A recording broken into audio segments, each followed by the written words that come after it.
Kapuso teen star na si Dasuri Choi na pabalitang umamin na sa relasyon nila ng kapuso young aktor na si Mavi Legaspi.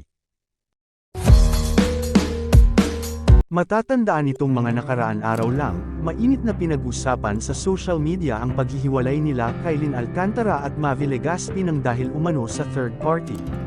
Madaming spekulasyon ang naglabasan matapos lumabas ang isyu na ito, at nandyan pa nga ang haka-haka na si Dasuri Choi daw ang naging dahilan nito, dahil sa pagiging malapit umano nito sa isa't isa. May ilan nagbigay ng pahayag ukol sa estado ng relasyon ngayon ni Mavi Legaspi at isa na nga dito ang showbiz columnist na si Christy Fermin. Ayon kay Christy, tila napansin nga niya na may something na kina Mavi at Dasuri, ramdam niya raw ang umaapaw na pag-iibigan ng dalawa.